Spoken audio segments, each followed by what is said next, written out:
কুষ্টিয়ার মিরপুর উপজেলার বিস্তীর্ণ মাঠ জুড়ে যতদূর চোখ যায় শুধুই বিষবৃক্ষ, তামাকের চাষ। তামাকজাত কোম্পানিগুলোর প্রলোভন আর অধিক মুনাফা লাভের আশায় খাদ্যশস্য উৎপাদন ছেড়ে কুষ্টিয়ার চাষিরা দিন দিন ঝুঁকছেন বিষবৃক্ষ তামাক চাষে।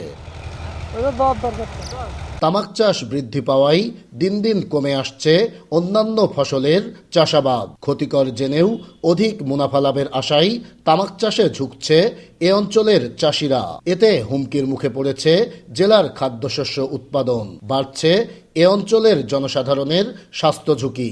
আমাদের ক্ষতিকর হলো, আমাদের এমন ক্ষতিকর হলে তো আমার টাকা আছে এর মধ্যে। ক্ষতিকর হলে তো আমি কিছু করতে পারছি না, যদি আমার টাকা আছে, আমার টাকার দরকার।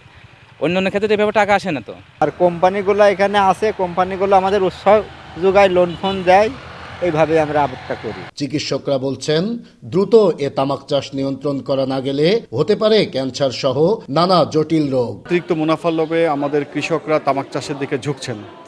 এটা প্রচণ্ড ক্ষতিকারক এবং এটা শুধু যিনি তামাক খাচ্ছেন তিনিই ক্ষতির সম্মুখীন হচ্ছেন না, যারা তামাক নিয়ে কাজ করছেন, তামাক চাষ করছেন, তামাকটা বাসায় নিয়ে জ্বালাচ্ছেন, যে মহিলারা এগুলি কাজের সাথে যুক্ত, তারাও স্বাস্থ্যের বিভিন্ন ঝুঁকিতে পড়ে যাচ্ছেন।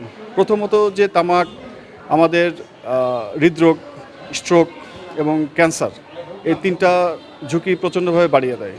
জেলায় দিন দিন তামাকের চাষ বাড়লেও কৃষি বিভাগ বলছে তামাক চাষ নিয়ন্ত্রণে কাজ করছেন তারা। সেদিন উপদেষ্টা মহোদয়ের সাথে আমাদের হলো, মিটিং হলো, ওনারাও তৎপর আছেন। আইন প্রণয়ন, কর্ম পরিকল্পনা প্রণয়নের চেষ্টা চলছে। তামাক চাষ নিয়ন্ত্রণে কার্যকরী পদক্ষেপ না নেওয়া হলে জেলায় খাদ্য উৎপাদনে ঘাটতি সহ চরম স্বাস্থ্য ঝুঁকির মধ্যে পড়বেন এ অঞ্চলের জনসাধারণ, এমনটিই মনে করেন বিশেষজ্ঞরা। নাইদা সান্তিতাস, দেশ টিভি, কুষ্টিয়া।